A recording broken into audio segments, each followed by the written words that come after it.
স্বাভাবিক।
ওকে,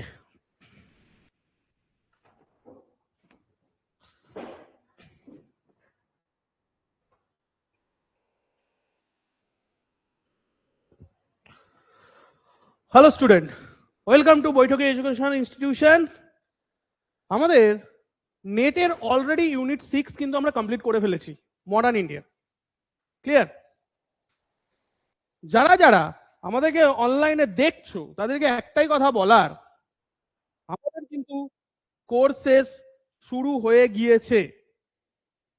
অ্যান্ড যেটা আমাদের মাথায় রাখতে হবে, আমাদের জুনে সেশন, তো এক্সামটা কিন্তু আমাদের জুনে, সময় কিন্তু বেশি হাতে নেই। আমরা এগোবো, কি পদ্ধতিতে এগোবো সেটা আমাদেরকে মাথায় রাখতে হবে। Which method we will use.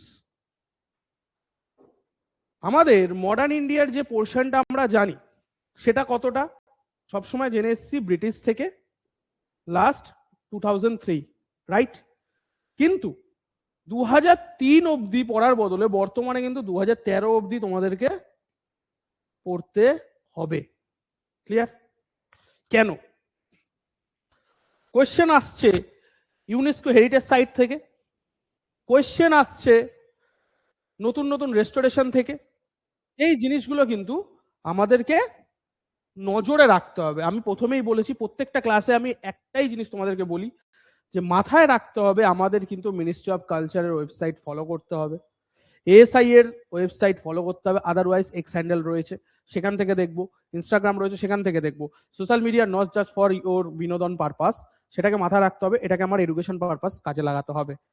ওকে, চলো তাড়াতাড়ি অ্যাটেন্ডেন্স দিয়ে নাও। যারা এখনো আসনি অনলাইনে, যারা জয়েন করছো তারা জয়েন করো। রিমি বাকি, দেবাস্মিতা কোথায়, আর সব ঈশানী কোথায় বাকি? তোমাদের ক্লাস 1টা থেকে থাকে, জলদি। যারা এখনো সেন্টারে অফলাইনে আমাদের আসনি তারা জলদি আসো, আমরা কিন্তু ক্লাস শুরু করব। কারণ ক্লাসটির মধ্যে তোমাদের ডেটা ইনফরমেশন ভর্তি থাকবে, যেই ইনফরমেশনগুলো আমি চাই তোমরা খাতায় কিন্তু আজকে নোট ডাউন করবে। ঠিক আছে? যেখানে আমি প্রথমে ওভারভিউ দিয়ে নিই।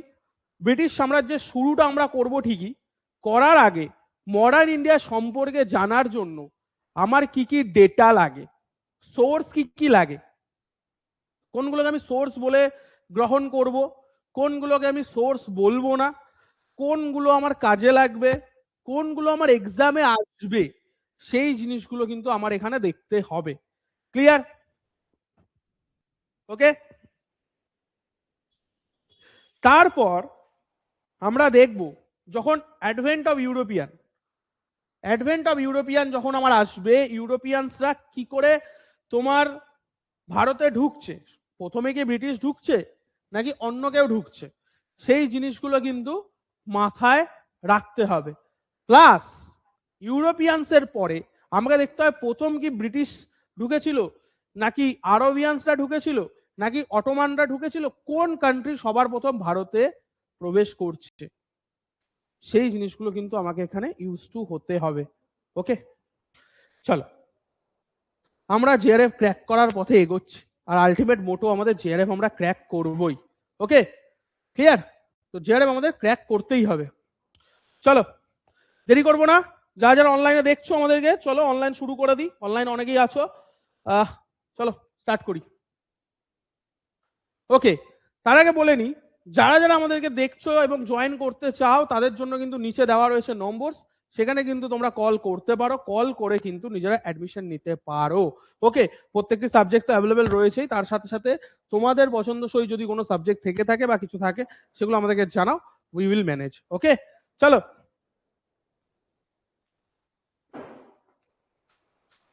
প্রথম কথা, আমি সোর্স, আমি প্রথমেই বলেছি মডার্ন ইন্ডিয়ার সোর্স। ওকে, মডার্ন ইন্ডিয়ার সোর্স, আমার কিন্তু সোর্সে আমি যাব। Source, there will be source. First মাথায় রাখতে হবে মডার্ন ইন্ডিয়ার সোর্স কোনগুলোকে আমি বলবো, which are called source of modern India.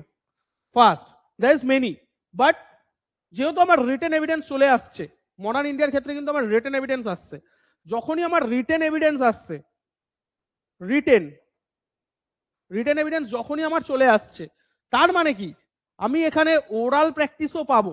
Oral, oral মানে মুখে বলা কথা, যেটা আমরা শ্রুতি হিসেবে জানতাম বেদ, সেটা আছে।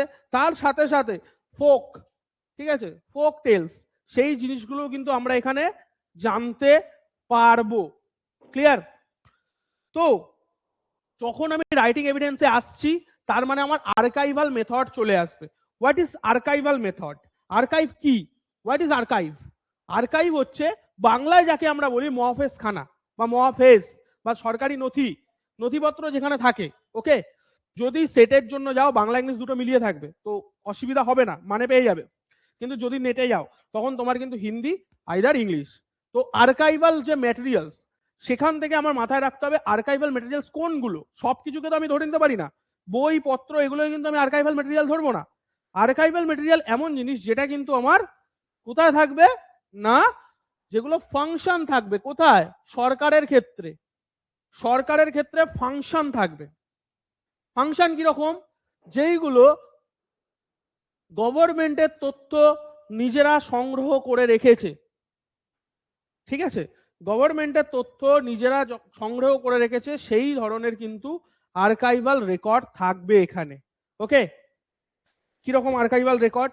ওকে, চলো archives means, first of all আমাকে মাথায় রাখতে হবে সরকারি নথি যখন ব্রিটিশ সরকার প্রথম এলো ভারতে, তাদের যে সময়কাল, সেই সময়কালে তারা যে জিনিসগুলো লিখে গেছে, ধরো পিডাব্লিউডি ওয়ার্কস, রাস্তাঘাট নির্মাণ, ঠিক আছে, তার পরপর মনুমেন্টস নির্মাণ, সেইগুলো তো তারা এমনি এমনি করে দেয়নি, কোথাও না কোথাও লিখেছে। সেই লেখা জিনিসগুলো কোথায় আছে, কোন মিউজিয়ামে রয়েছে, কিভাবে রয়েছে, সেই জিনিসগুলোকে বলা হচ্ছে এখানে আর্কাইভাল ম্যাটেরিয়ালস। ওকে, একটা ইম্পর্টেন্ট জিনিস এখানে বুঝে নাও, যে শুধুমাত্র ব্রিটিশ সরকার না, ব্রিটিশ সরকারের আগেরও আর্কাইভাল মেটেরিয়ালস আমাদের কাছে রয়েছে। আর্কাইভাল মেটেরিয়ালসে যখনই আমরা ঢুকবো তখন আমার মাথায় রাখতে হবে দুটো জিনিস, আমি এর তথ্যটা কোথায় পাবো। একটু আগে তোমাদেরকে এএসআই এর কথা বলছিলাম, ঠিক আছে, এএসআই আমি আর্কাইভাল মেটেরিয়াল পাবো। এএসআই এর পাশাপাশি আর কোথায় পাবো?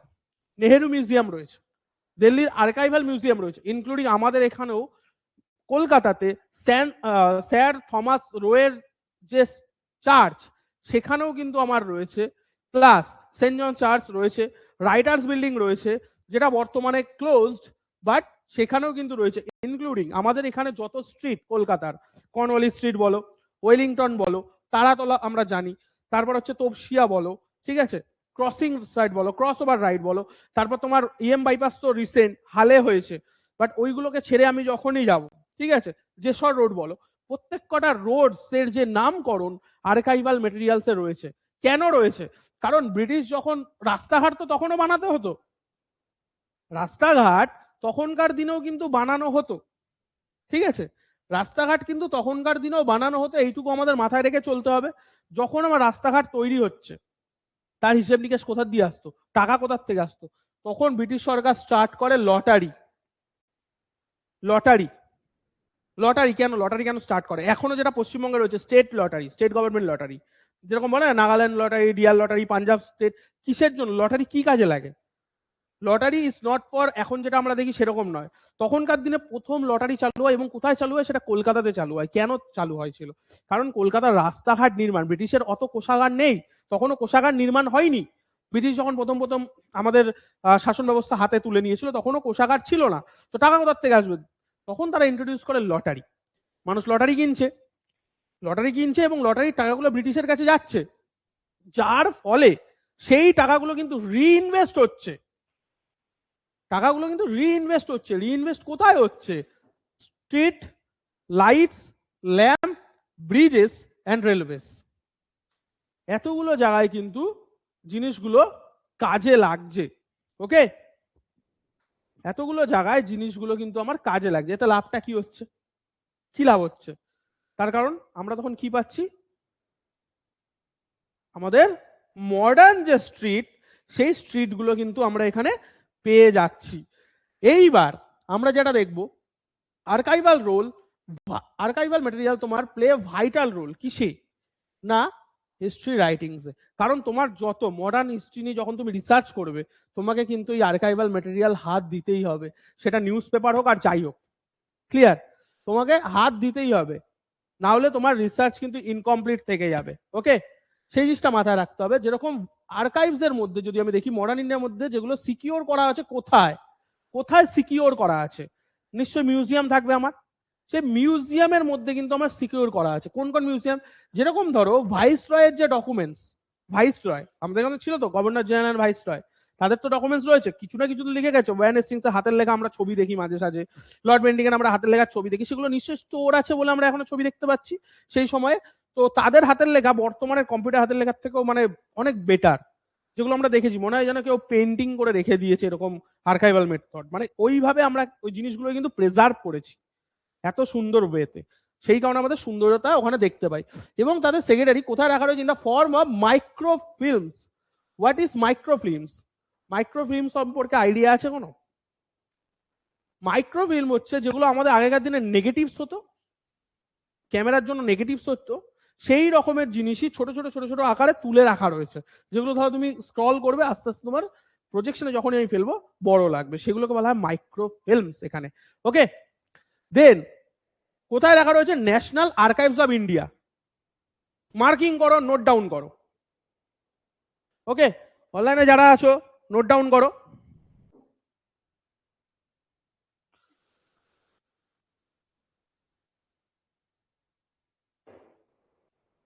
কোথায় রয়েছে? ন্যাশনাল আর্কাইভস অফ ইন্ডিয়াতে রয়েছে। কি হিসেবে রয়েছে? অ্যাজ আ মাইক্রোফিল্মস, মাইক্রোফিল্মস হিসেবে রয়েছে। আর এই যে ন্যাশনাল আর্কাইভস অফ ইন্ডিয়া কোথায়?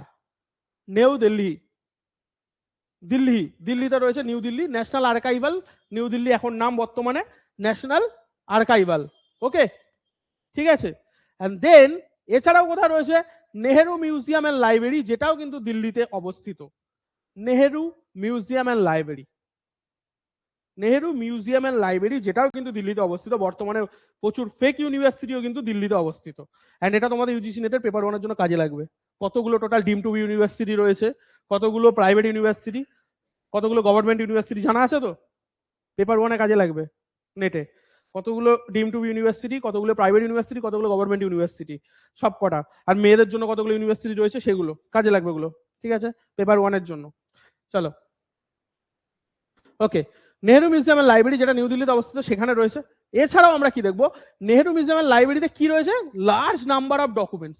সব থেকে বেশি যদি আর্কাইভাল ডকুমেন্টস ধরি, সেটা আমাদের নেহেরু মিউজিয়াম এন্ড লাইব্রেরিতেই রয়েছে, সব থেকে লার্জ নাম্বার অফ ডকুমেন্টস।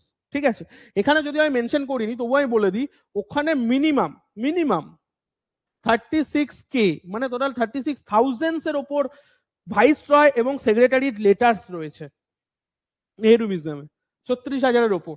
ওকে, 36,000-এর ওপর সংখ্যাটা লিখে রাখতে পারো, অসুবিধা নেই। অ্যান্ড যেইগুলো এই যে মেটেরিয়ালস গুলো বললাম, শুধুমাত্র 19 এবং 20 সেঞ্চুরির মধ্যেই, 19-এর দশক 20 সেঞ্চুরির মধ্যেই যে লেটারগুলো হচ্ছিল সেই জিনিসগুলো পাওয়া গিয়েছে। Okay, it includes personal documents of politicians and businessman. Okay, clear?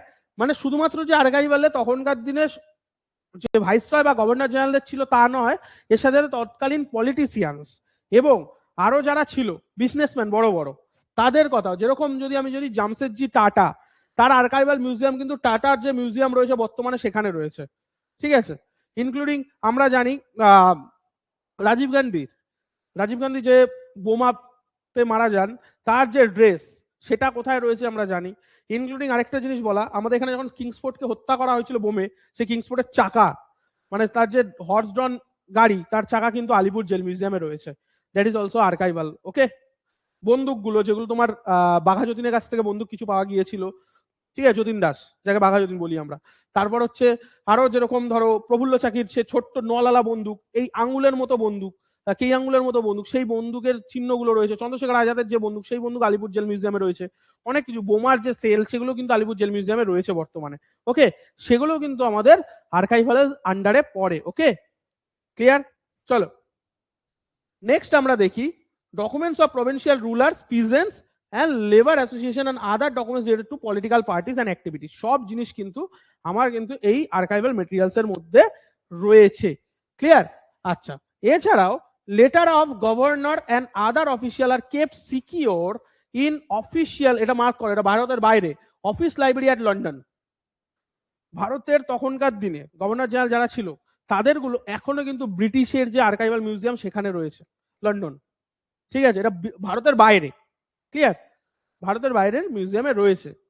And আরেকটা জিনিস যেটা মাথায় রাখতে হবে, এই নামগুলো মার্ক করে যেগুলো বলছি, ইলতিস and when right work government archives in South India. South ইন্ডিয়ার যে গভর্নমেন্ট ওয়ার্কটা রয়েছে, এটা কেমব্রিজ ইউনিভার্সিটি আন্ডারে পাবলিশড হয় 1969, ঠিক আছে, 1969 সাল, 1969 সালে যে পাবলিশ হচ্ছে কি, ইলতিস এবং ওয়েন রাইটের work of government archives in South India, যেটা কেমব্রিজের আন্ডারে 1969 সালে পাবলিশড হচ্ছে। ওকে, 1969 সালে পাবলিশড হচ্ছে।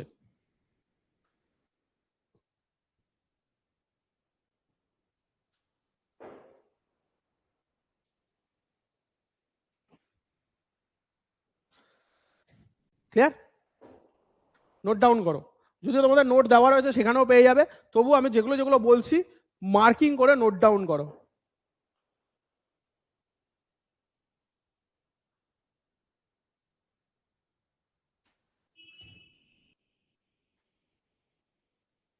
ওকে, ডান। চলো এবার আসবো আমরা আর্কাইভস অফ সেন্ট্রাল গভর্নমেন্ট। এরপরে আমরা স্টেট গভর্নমেন্ট পড়বো, তার আগে আমরা সেন্ট্রাল গভর্নমেন্ট পড়বো, কারণ আমাদের দুটো গভর্নমেন্ট। সেন্ট্রাল গভর্নমেন্টের আন্ডারে কোনগুলো পড়ে দেখো, PWD, public work department, PWD সেন্ট্রালের আন্ডারে পড়ছে। দেন ভেরিয়াস প্রেসিডেন্ট অ্যাক্টস, যেগুলো অ্যাক্টস গুলো হয় না, 1935 এর অ্যাক্ট, ঠিক আছে, 1947 এর ইন্ডিপেন্ডেন্স অ্যাক্ট, তারপরে আরো যে অ্যাক্টস গুলো বেরিয়েছে, তার আগে যে অ্যাক্ট 1838 চার্টার অ্যাক্ট, সেইগুলো হচ্ছে আমার কিন্তু এই টেজিডিয়ান অ্যাক্টস এর আন্ডারে পড়ছে। Okay, emergence of centralise system and development গেল। ইনফরমেশন অ্যাবাউট টাইম, এগুলোর থেকে আমরা কি বলি, সময় সীমা, কারণ প্রত্যেক কটা আর্কাইভস যখন দেখবো না, সময় ধরে ধরে রয়েছে, কোনোটা 1600 থেকে 1500, কোনোটা তোমার 1700 থেকে 1800, এইভাবে প্রত্যেক কটা কিন্তু সেগমেন্ট ভাগ করা থাকে এখানে। ওকে, নেক্সট, যেরকম ধরো James Rennell was administrative of British India. Okay, James রেনেলের কাজ কিন্তু আমরা পাচ্ছি, ঠিক আছে, in British India, and provide valuable appointment as a surveyor general of Bengal. ঠিক আছে, জেমস রেনেল কে ছিল? Surveyor general of Bengal in 1767, প্রথম জেমস রেনেল, মার্ক করে রাখো। Who is the surveyor general of Bengal? James Rennell. কত সাল?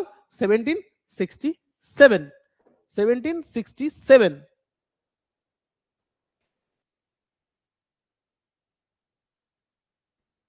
তিনি কি করেছিলেন না, ইনফরমেশন দিয়েছিলেন কিসের? Territories of Hindu at that time, Hindu territory সম্পর্কে তিনি কিন্তু ইনফরমেশন দিয়েছিলেন সেই সময়।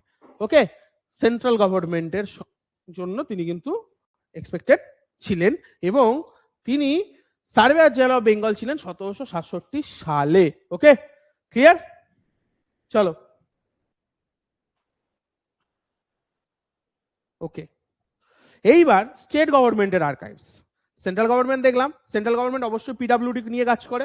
আর স্টেট গভর্নমেন্ট কোনগুলোকে নিয়ে কাজ করে, যেরকম following items included in the record of state government, ST for state.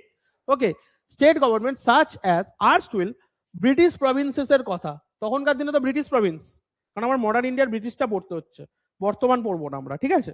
British প্রভিন্সের কথা, early independent state which were integrated by India after independence in 1947। Okay, 1947 সালে যখন তোমার ভারত স্বাধীনতা হয় তখন প্রিন্সলি স্টেট আমাদের তৈরি হয়ে গেছিল, অনেক জানা আছে আমাদের, ছোট ছোট ছোট ছোট স্টেট গুলো হয়েছে। এবার যখন এবার ছোট ছোট স্টেট গুলো হয়েছিল তখন একসাথে যুক্ত হবে, হেল্প কে করেছিল? সর্দার বল্লভভাই প্যাটেল, তাই তো। সেই আপেলের কাহিনী আমরা জানি, এখানে সর্দার বল্লভভাই প্যাটেলের আপেলের কাহিনী, আপেলগুলোকে তুলে তুলে তুলে তুলে রাখা হয়েছিল, টোটাল ভারতে যতগুলো স্টেট ছিল ঝুড়ির মধ্যে আপেল রাখা হয়েছিল, যখনই সাইন হতো সেই আপেলগুলোকে সরিয়ে দেওয়া হতো, এই করে করে ঝুড়ি খালি হতে হতে ভারতের আন্ডারে স্টেট গুলো আসে। যদিও রেড ক্লিফ বা তখন তৎকালীন যে আমাদের গভর্নর জেনারেল, শেষ গভর্নর জেনারেল লর্ড মাউন্টব্যাটেন কি করেছিল, বলেছিল যেখানে সংখ্যালঘু সেটা সরে যাবে, সংখ্যা গরিষ্ঠ জায়গা হবে। লাইক মুসলিম যেখানে বেশি ছিল সেইখানে পাকিস্তান তৈরি হয়ে গিয়েছিল, যেখানে হিন্দু বেশি ছিল সেখানে ইন্ডিয়ান স্টেট হয়ে গেছিল। কিন্তু উত্তরপ্রদেশ বলো, জুনাগড় বলো, রায়বেরিলি বলো, এইগুলো সবার পরে এসছে। কাশ্মীর সমস্যা আমরা জানি, জুনাগড়ের সমস্যা আমরা জানি, হরিসিং হায়দ্রাবাদের সমস্যা আমরা জানি, কিন্তু এখানে তো মুসলিম সংখ্যা বেশি ছিল, তবুও কিন্তু এরা ইন্ডিয়ার সাথে আসতে বাধ্য হয়েছিল, তার কারণ পাকিস্তানের পলিসির জন্য, ঠিক আছে। যেরকম জুনাগড়কে প্রথমে পাকিস্তান নিয়ে নিচ্ছিল জোর করেই, কারণ রাজাকে বুঝিয়ে সেইভাবে নিয়ে নিচ্ছিল, পেটসদের সমস্যা নিয়ে বুঝিয়ে নিয়ে নিচ্ছিল, কিন্তু ভারত ওখানে সৈন্য ঢুকিয়ে ভারতের আন্ডারে করে না, কারণ জুনাগড় চলে গেলে গুজরাট কোস্ট পুরোটাই পাকিস্তানের আন্ডারে চলে যেতে পারতো, চলে গেলে ব্যবসা বাণিজ্যে ভারতের প্রচুর পরিমাণে ক্ষতি হতো, সেই জিনিসটা কিন্তু এখানে বুঝতে হয়েছে। ক্লিয়ার? ওকে, দেন এখানে আমরা কি দেখবো, along with the sources of British administration, other sources are found, কি রকম, which are related to administration of other colonial power in India like Dutch, French, যারা যারা ওখানে এস্টাবলিশ ছিল তাদের কথাও কিন্তু স্টেট আর্কাইভে পাওয়া যায়, ঠিক আছে। এনশিয়েন্ট এবং মিডাইভাল পিরিয়ডের মতো নয়, যেখানে অ্যাডভান্সমেন্ট অফ টেকনোলজি ছিল, নিউজ ছিল, ডেভেলপমেন্ট অফ ক্যামেরা তখন চলে এসছে, ক্যামেরাসের কথা আমরা জানি, and recorder etc gave levers to historians to get clear point of view of state government archives। ওকে, যেখান থেকে আমরা কিন্তু পাই ইনক্লুডিং ক্রিমিনাল হিস্ট্রি, যদি আমরা জানতে চাই প্রাচীনকালের মানে ব্রিটিশ টাইমের, সেটাও কিন্তু আমি স্টেট গভর্নমেন্টের আর্কাইভস থেকেই পাবো। ওকে, যারা ক্রিমিনোলজি নিয়ে আমরা পড়ি, যারা ধরো ক্রাইম হিস্ট্রি নিয়ে যারা পড়ছে বা রিসার্চ করছে, তাদের জন্য কিন্তু স্টেট আর্কাইভ খুব ইম্পর্টেন্ট। যেরকম আমরা স্টোনম্যানের কাহিনী জানি, কলকাতা স্টোনম্যান, আচ্ছা যাই হোক, যারা ক্রাইম হিস্ট্রি নিয়ে পড়ো তাদেরকে তারা হয়তো জানবে, স্টোনম্যান ছিল কলকাতার প্রথম সিরিয়াল কিলিং বলতে পারো, অ্যাজ আ 19 পরে, কিন্তু সবার প্রথম যদি সিরিয়াল কিলিং বলো তার তারিণী খুড়ুর কথা বলতে হবে, ঠিক আছে। তারিণী একজন মহিলা ছিলেন, তিনি কিন্তু প্রথম সিরিয়াল কিলিং কলকাতা স্টার্ট করেছিলেন, ঠিক আছে। ওকে, চলো নেক্সট, এবার হচ্ছে জাডিশিয়াল আর্কাইভ বা জুডিশিয়াল আর্কাইভ, মানে এবার হচ্ছে আইনগত দিক। জাডিশিয়াল আর্কাইভস এর মধ্যে কি কি পড়বে, অবশ্যই হাইকোর্ট পড়বে, ঠিক আছে, সুপ্রিম কোর্ট পড়বে। সুপ্রিম কোর্টে তুমি গেলে প্রচুর আর্কাইভ পাবে, প্রচুর, সুপ্রিম কোর্টে মিউজিয়ামের মতো রয়েছে, যেখানে তুমি যদি কখনো গিয়ে থাকো আর্কাইভ পাবে। Okay, then large number of judicial records are still kept at different places in good manner. ধরো during British time large number cases were filed by Indians to seek justice, কিন্তু তার কিন্তু কোনো জাস্টিফিকেশন আসেনি। যখন British ভারতে ছিল, লিডাররা একের পর এক কোর্টে কেস করে গেছে ব্রিটিশদের এগেনস্টে, বাট স্টেট ভার্সেস যদি তোমার লিডার ধরা হয়, সেই কেসের কোনোদিনও শুনানি হয়নি, যার ফাইল আজও রয়েছে, কিন্তু আমরা হাতে পাই না, তার সত্যতা আমরা জেনে যাব। এরকম প্রচুর ইতিহাস রয়েছে, যা যদি ঘাটতে বসি হয়তো 100 বছর লেগে যাবে।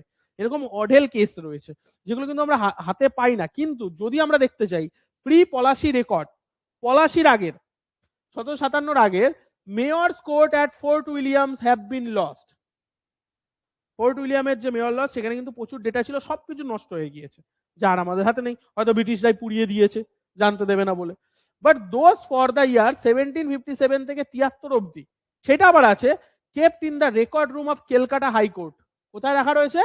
কলকাতা হাইকোর্টে। 1757 থেকে 73 যে রেকর্ড, সেটা কিন্তু রাখা রয়েছে ক্যালকাটা হাইকোর্টে, কিন্তু তার আগের গুলো ওই ফোর্ট উইলিয়ামে যখন ছিল ধুলিস্বাদ হয়ে গেছে।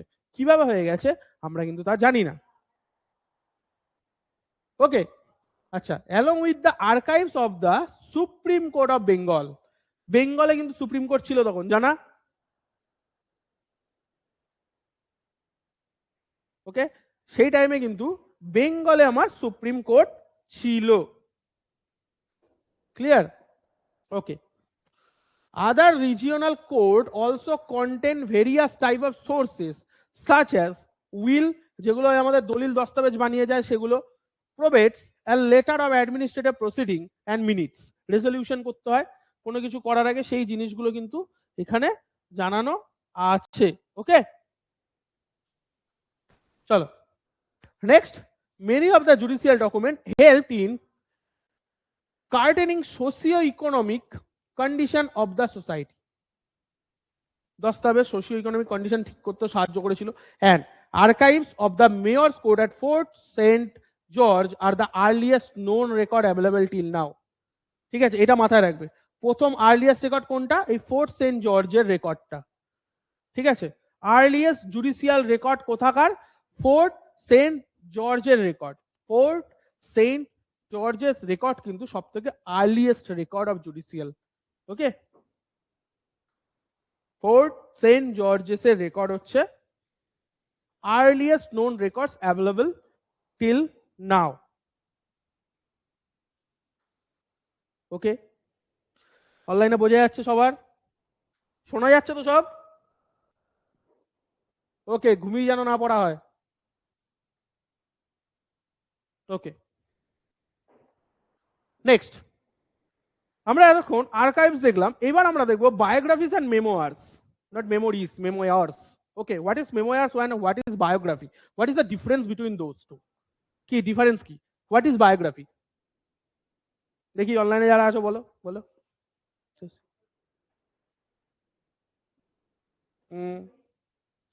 স্মৃতি, স্মৃতিচারণ, একদম ঠিক। আচ্ছা, নতুন কোনো অপশন আছে কি আমার এখানে? একদমই নেই। তো অবশ্যই আমার বায়োগ্রাফি আর মেমোরিয়ালসের মধ্যে তফাৎ ওই জায়গাটায়, যেটা স্মৃতিচারণ থেকে আমার উঠে আসছে, আর একটা কেউ আমার সম্পর্কে লিখছে। বায়োগ্রাফি, অটোবায়োগ্রাফি হয়ে গেলে যে আমি নিজের সম্পর্কে লিখছি। ওকে, তো এর মধ্যে না কয়েকটা জিনিস পড়বে, তার মধ্যে letter to daughters from his father, কার লেখা? জওহরলাল নেহরু, খুব important, from his father. Okay, চলো next. Letters written by great historical personalities. Great historical পার্সোনালিটির মধ্যে মহাত্মা গান্ধী পড়ছে, জওহরলাল নেহরু পড়ছে, আর কে? অবশ্যই ওয়ারেন হেস্টিংস থেকে শুরু করে আরো অনেক লোকেরা রয়েছে। আচ্ছা, memoirs are the things that a writer remembers about his life, একদম ঠিক ঠিক, রাইট, একদমই শানি, গুড।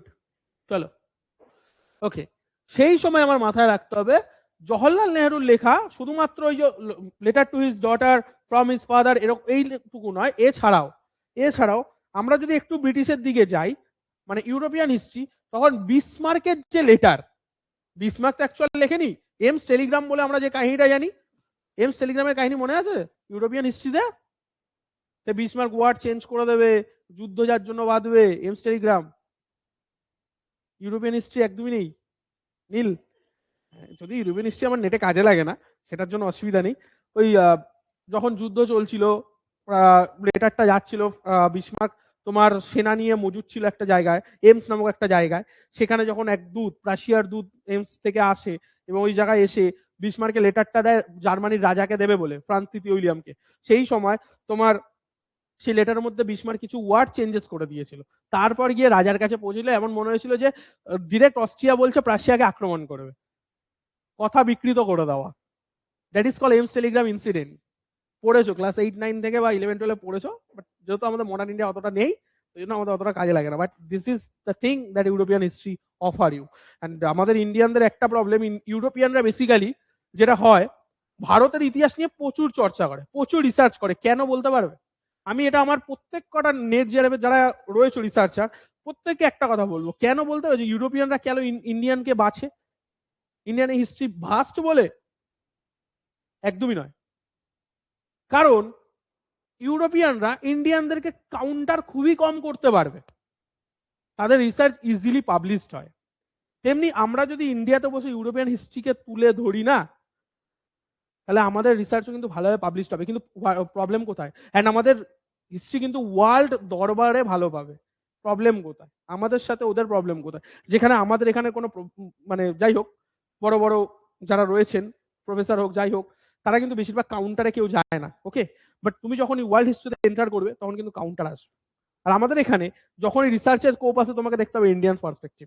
কারণ কারোর ইউরোপিয়ান পার্সপেক্টিভের লোক খুঁজে পাওয়া বা প্রফেসর বা মেন্টার খুঁজে পাওয়া কিন্তু খুবই টাফ। সব ইউনিভার্সিটি কিন্তু অফার করে না। That is the problem. আমরা কিন্তু ইউরোপিয়ান হিস্ট্রি নিয়ে খুব কম কাজ করতে পারি। সবার প্রথম বলবে আমাদের ফিল্ডে যেতে হবে। এবার আমাদের ইউরোপিয়ান মতো ফিল্ডে যাওয়ার ক্ষমতা আছে? ব্রিটিশদের আছে। বাইরের ইউনিভার্সিটি দিচ্ছে, বাট আমরা কেন প্রোভাইড করতে পারছি না? That is the problem, the funding issue. সেগুলো আবার আলাদা। চলো আমরা দেখে নিই, যেখানে এই বায়োগ্রাফির সাথে কিছু কিছু ট্রাভেলার অ্যাকাউন্ট আমাদের কিন্তু পড়তে হবে।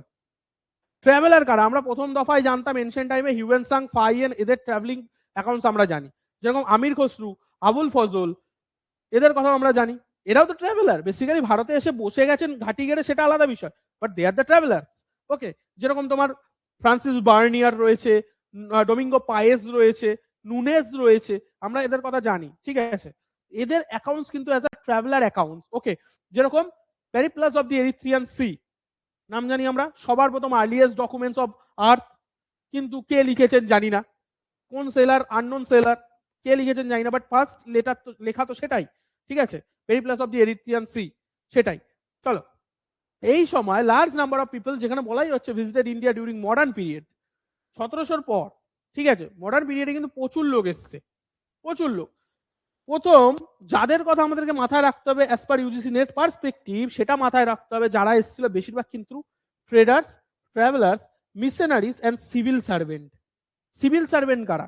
যারা ভারতে লিডার হয়ে এসেছিল ইউরোপিয়ানদের হয়ে, লাইক লর্ড উইলিয়াম বেন্টিং ধরি, জর্জ কে ধরতে পারি আমরা, উইলিয়াম জোন্সকে ধরতে পারি, জেমস প্রিন্সেপকে ধরতে পারি।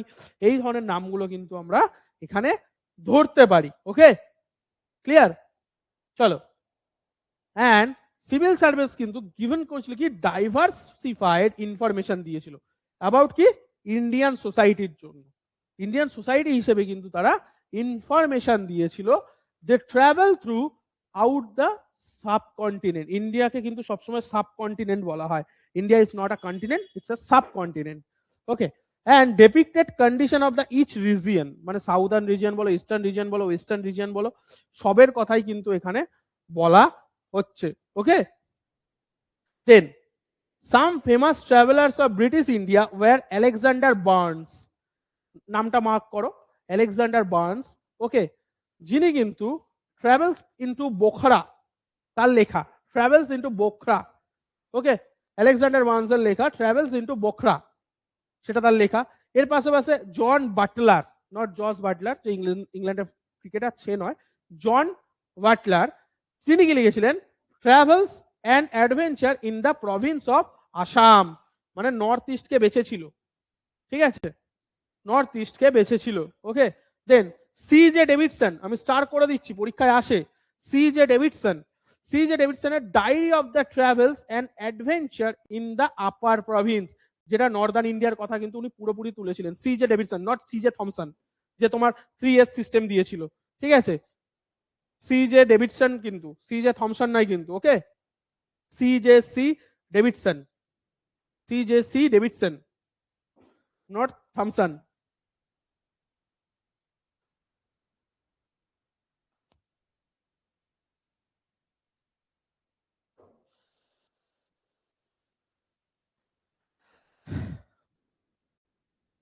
বোঝা যাচ্ছে? তো এই জিনিসগুলো কিন্তু আমার নোট ডাউন করে নিতে হবে। বোঝা যাচ্ছে? বুঝে?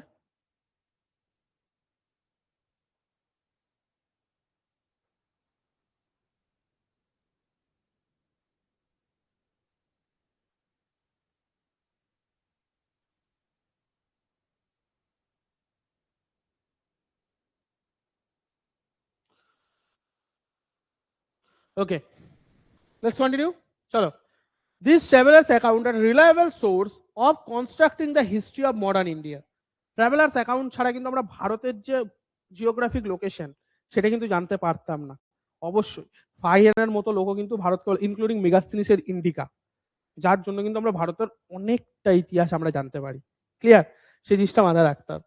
দেন চলো, নিউজ পেপার অ্যান্ড ম্যাগাজিন, এখানে যেগুলো যেগুলো মার্ক করতে বলবো, নোট ডাউন করতে বলবো, করতে হবে। ওকে, চলো নোট ডাউন করে দাও। আমরা জানি নিউজ পেপার হিস্ট্রিতে ভারত কত আগে, বেঙ্গল গ্যাজেটের আমরা নাম জানি, অগাস্টা সিকি।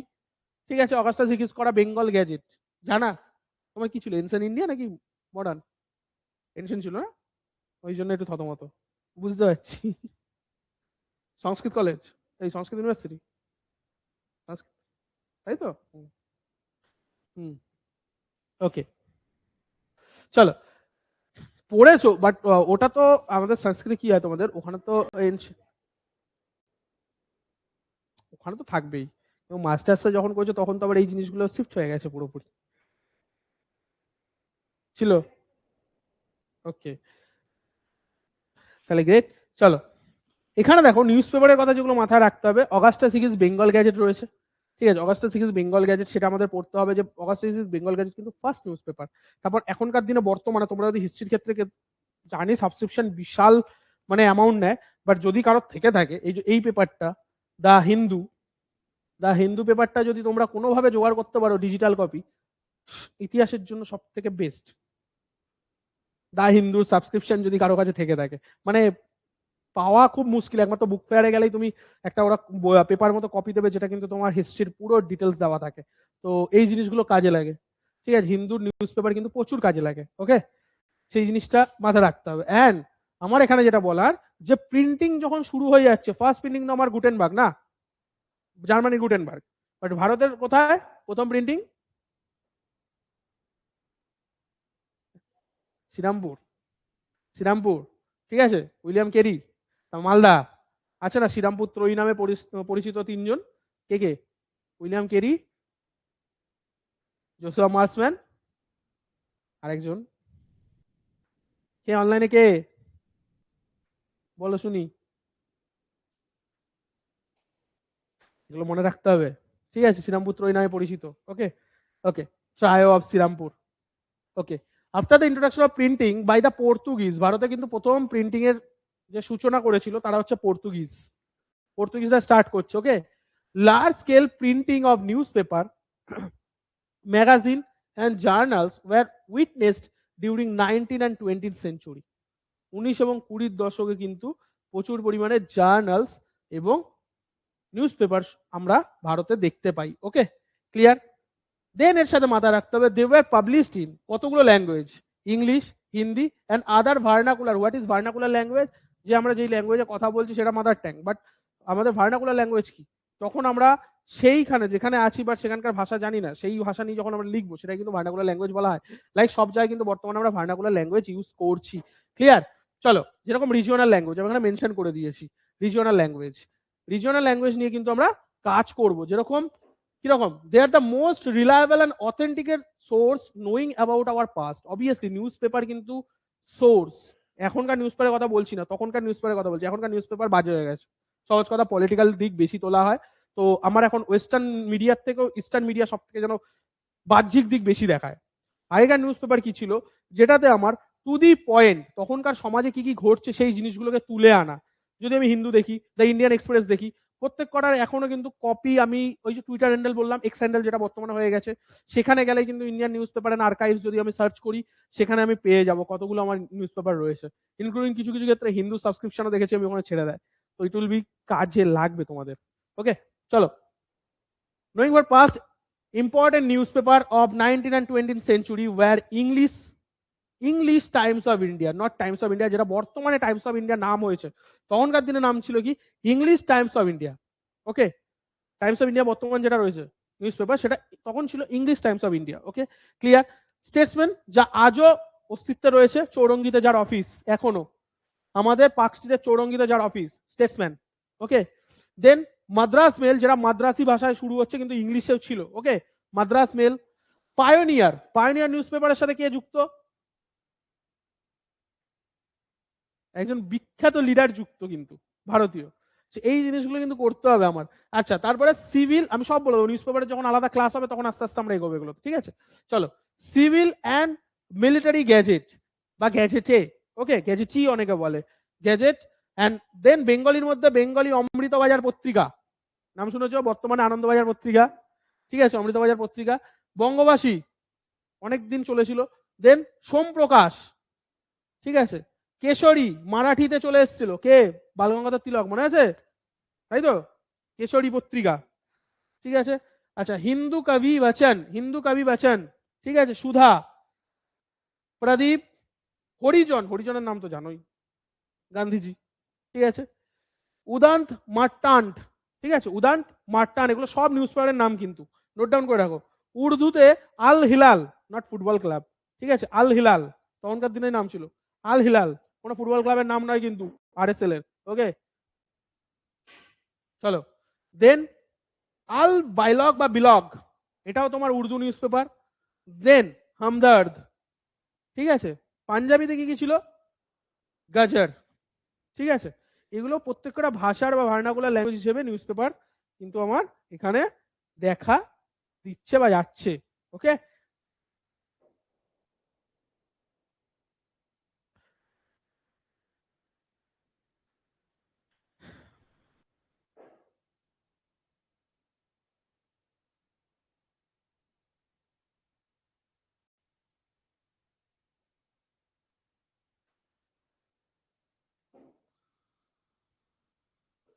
ক্লিয়ার হয়েছে লেখা? চলো, okay. Large number of Congress leader were editors of many newspaper, যেটা আমার দরকার। যেরকম জি সুব্রমণিয়াম, দা হিন্দু, একটু আগে যেটা বলছিলাম, জি সুব্রমণিয়াম কার সাথে যুক্ত ছিল? The Hindu newspaper. The Hindu নিউজ পেপারের সাথে কে যুক্ত ছিল? G Subramaniam.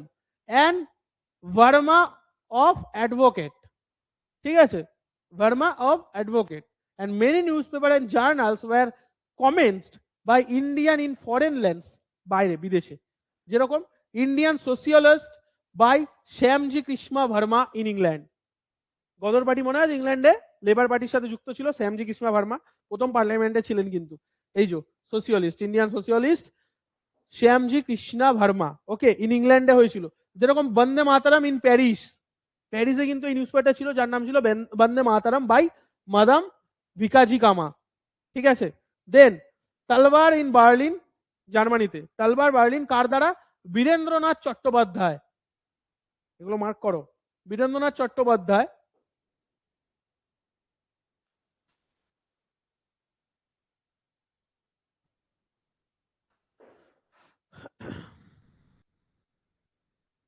Birendranath Chattopadhyay, okay. And many foreigners have also published newspaper and journals in India. The first attempt of publication of newspaper in country was by dissatisfied British employees. Okay, যারা ভারতে কাজ করতো, ব্রিটিশ এমপ্লয়িজ, যারা রাজত্বে যারা রয়েছে তাদের দ্বারা স্যাটিসফাইড হয়নি, তারাই কিন্তু নিউজ পেপার বার করেছিল নিজেদেরকে এক্সপ্রেস করার জন্য। যেরকম mail practice in East India Company, সেটাও নিউজ পেপারে তুলে ধরা হয়েছিল। East India Company mail practice কোথায় তুলে ধরা হয়েছিল? দ্য ক্যালকাটা গ্যাজেট, যে বর্তমানে বেঙ্গল গ্যাজেট নামে আমরা জানি, তখন কিন্তু ক্যালকাটা গ্যাজেট ছিল, ঠিক আছে, Calcutta gazette. Then the Madras courier and the Bombay herald are some news paper published by the foreigner. ভারতে পাবলিশ হয়েছে বাট ফরেনারদের দ্বারা। একটা হচ্ছে the Calcutta gazette, then Madras courier and the Bombay herald. মানে তিনটে প্রেসিডেন্সিতেই তিনটে নিউজ পেপার, তিনটে প্রেসিডেন্সি তো যদিও চারটে ছিল, বাট মেজর তিনটে প্রেসিডেন্সি, বোম্বে, মাদ্রাস অ্যান্ড কলকাতা। সেই কলকাতার তিনটে প্রেসিডেন্সিকে নিয়ে কিন্তু তৈরি হচ্ছে, ওকে, তিনটে প্রেসিডেন্সিকে নিয়েই কিন্তু তৈরি হচ্ছে, ওকে।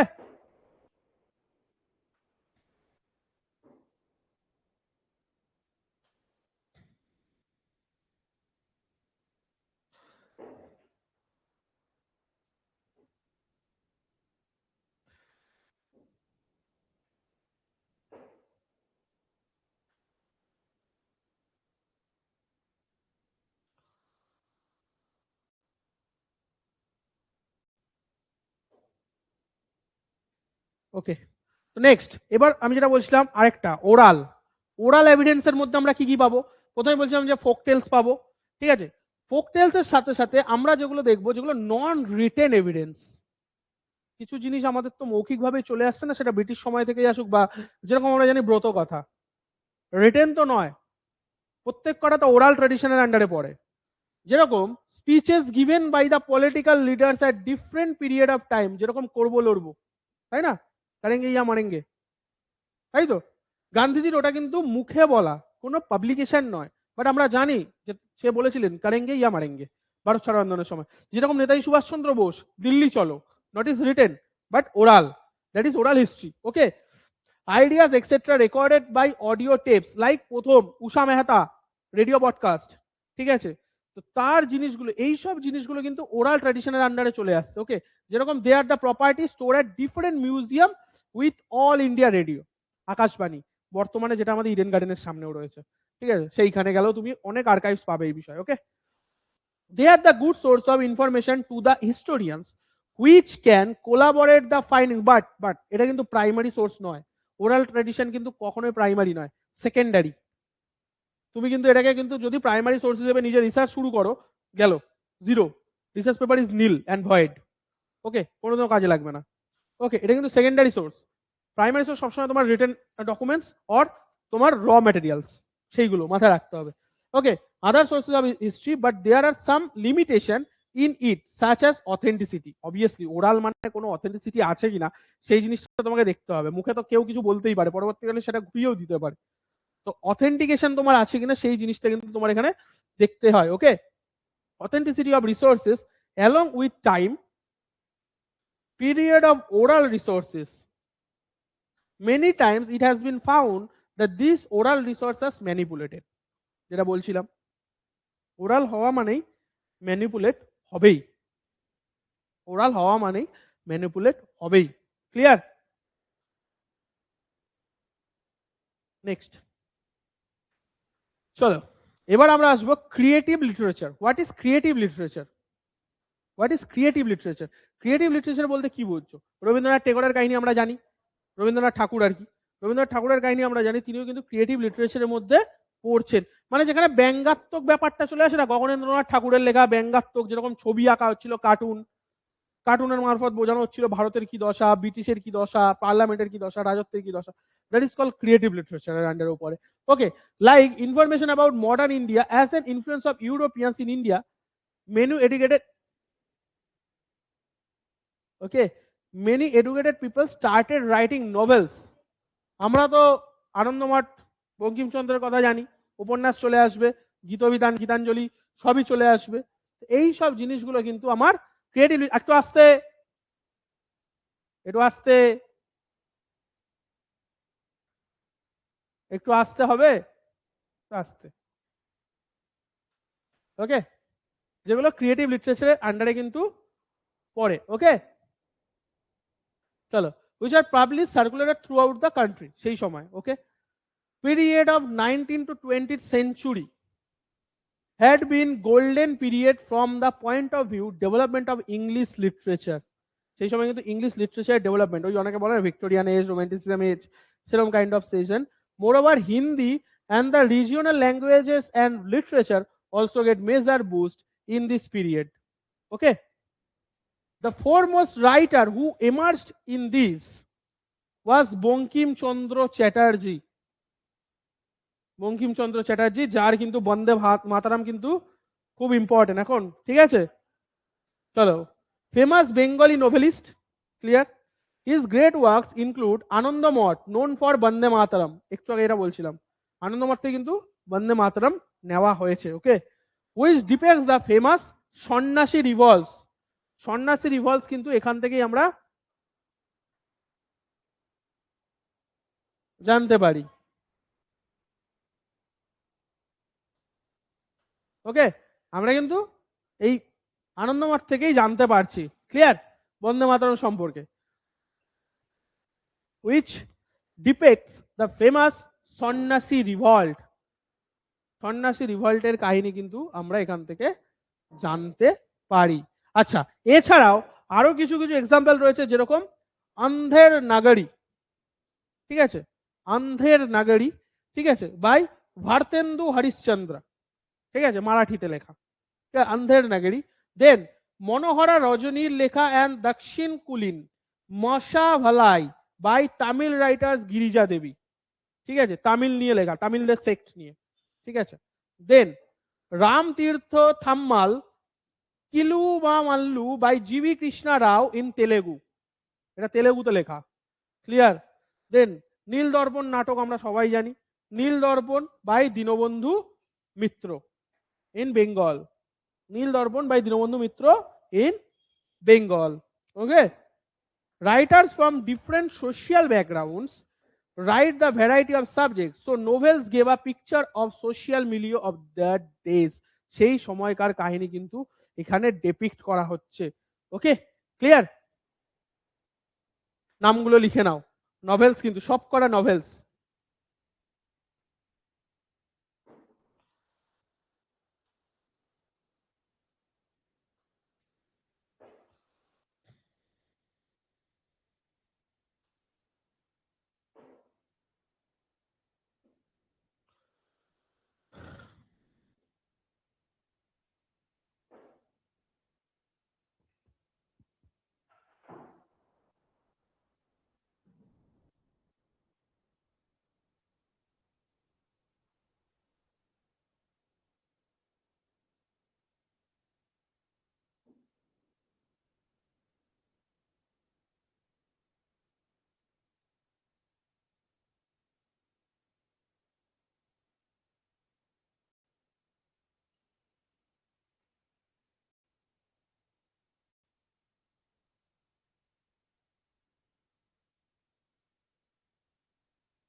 ডান,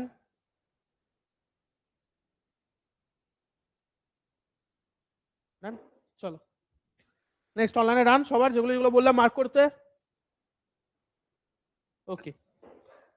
নেক্সট স্লাইডে যাবো, যেখানে হবে আমার পেইন্টিংস, ঠিক আছে, মডার্ন ইন্ডিয়ার কিছু পেইন্টিংস যেগুলো আমাকে ডিপেক্ট করে। একটু আগে বলছিলাম গগনেন্দ্র ঠাকুরের ব্যঙ্গচিত্র, সেই ব্যঙ্গচিত্রের মধ্যেও কিন্তু যেরকম রয়েছে modern age painting began in 20th century, 20 দশকে আমার কিন্তু মডার্ন পেইন্টিং স্টার্ট হচ্ছে, যেরকম province of Bengal and got renovate as Bengal school of painting, ঠিক আছে, এইখানে কিন্তু আমরা পেইন্টিং স্কুল পাচ্ছি, এটা কিন্তু বেঙ্গল স্কুল অফ পেইন্টিং নামে পরিচিত। কে করেছিল সেই সময়কার বেঙ্গল স্কুল অফ পেইন্টিং এর মধ্যে রবীন্দ্রনাথ ঠাকুরের নাম আমরা পাবো, অ্যান্ড ইভি হ্যাভেল ওনার নামও কিন্তু আমরা পাবো, ইভি হ্যাভেলের নামও কিন্তু আমরা পাবো, ওকে। ইভি হ্যাভেলের নামও কিন্তু আমরা পাবো, যেটা কনসিডার করছে কি as founders of the schools, clear. They established Indian society of oriental art for the development of painting, যেটা বর্তমানে কিন্তু বিশ্বভারতীতে রয়েছে, ওকে। ইন্ডিয়ান ওরিয়েন্টাল আর্ট যেটাকে বলি আমরা এখন বর্তমানে, ঠিক আছে, আগে ছিল Indian society of oriental art, okay, clear. সেখান থেকে আমরা রিসার্চের জন্য, হিস্ট্রির জানার জন্য কিন্তু আমরা এখানে ইউজ করতে পারি, okay, clear. Then under the reign of company, company মানে ইআইসি, ইস্ট ইন্ডিয়া কোম্পানি, ঠিক আছে, East India Company EIC, okay, school call company painting was establish, যা কিন্তু বর্তমানে এক্সিস্ট করে না, ওকে, ঠিক আছে, কোম্পানি পেইন্টিং স্কুল যেটা বলতে হবে। They picture the people and scenes existed at that time, যেরকম ট্রামের কিছু ইমেজ আমি পাবো, ঠিক আছে, ক্যালকাটা হেরিটেজ ট্রাম, সেই ট্রামের কিছু ইমেজ আমরা পাই ওখানে, যেরকম দ্য পেইন্টিং পাইনা কালাম was evolved spread to other parts of the country, ঠিক আছে, trades, festival, dances and attire of people were visible in those works, okay, সেই জিনিসটা কিন্তু মাথায় রাখতে হয়, ওকে। চলো এরপর আমরা ওভারভিউতে ঢুকবো, কারণ এই জায়গাগুলো হচ্ছে তোমাদের সোর্স, এরপরে আমার স্টার্ট হবে হচ্ছে জাস্ট ওভারভিউজ, ডাচ, ব্রিটিশ, ফ্রান্স, ব্যাস তিনজনের ওভারভিউ, কারণ এগুলো ডেপথ নলেজ আমরা ক্লাস বাই ক্লাস করতে থাকবো, বাট আজকে আমরা ওভারভিউ দেবো যে আমার কোন পোর্শনগুলো আমাকে দেখতে হবে বেসড অন আমার এক্সাম ক্র্যাকিং, ওকে, ইউজিসি নেটের পার্সপেক্টিভে। চলো নেক্সট কয়েন্সটা দেখে নিয়ে এরপরে এটা শেষ হবে, পেন্টিং শেষ হলে আমরা কয়েন্স দেখবো, ঠিক আছে। Both Indian and foreigners were involved in painting, যেরকম সব famous Indian painter sir, Rabindranath ঠাকুরের নাম তো অবশ্যই পাবে তুমি, তার সাথে নন্দলাল বোসের নাম পাবে, ঠিক আছে, অমৃতা শেরগিলের নাম পাবে, অসিত কুমার হালদারের নাম পাবে, যামিনী রায়ের নাম শোনেনি এরকম খুব কম লোক আছে, ঠিক আছে। সারদা উকিলের নাম পাবে সাউথ ইন্ডিয়ার জন্য, ঠিক আছে। শীতেন্দ্রনাথ মজুমদারের নাম পাবে, বা শীতেন্দ্রনাথ মজুমদার বা মাজুমদার যেটা বলবে। আরো রয়েছে they have depicted socio economic condition, মানে তৎকালীন সামাজিক অর্থনৈতিক ব্যবস্থার যেটা সেটা কিন্তু তুলে ধরেছিল সেই সময়। ক্লিয়ার?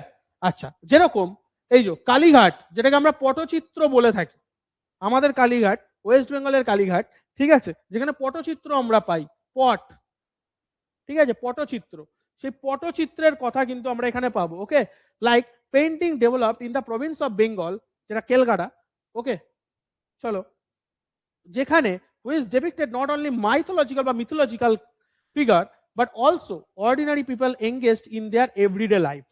সামাজিক চিত্র কিন্তু সেই পটচিত্রের মাধ্যমে তুলে ধরা হয়। পটচিত্রের মাধ্যমে যে স্টোরি বলা বা স্টোরি করা সেই জিনিসগুলো কিন্তু এখানে তুলে ধরা হচ্ছে। Okay, then some British paints painted to commemorate the British heroes who helped in consideration of British power. Like best example কি হতে পারে? It is the relief of Lucknow painted by Thomas Jones Barker, যা আজও আছে Indian মিউজিয়ামে দেখতে পারবে, Barker in 1859। Okay, Thomas John বার্কারের আঁকা 1859 যখন এঁকেছিল সে লখনৌ সম্পর্কে, ঠিক আছে, পুরো লখনৌটাকে তিনি ডেপিক্ট করেছিলেন তার স্টোরিতে by through art drawing. Then Memoriam by Joseph Noel Paton in 1857, সিপাহী বিদ্রোহের সময়, ওকে, সিপাহী মিউটিনির সময় এই জিনিসটা কিন্তু তুলে ধরা হচ্ছে। ওকে, সিপাহী মিউটিনির সময় এই জিনিসটা তুলে ধরা হচ্ছে।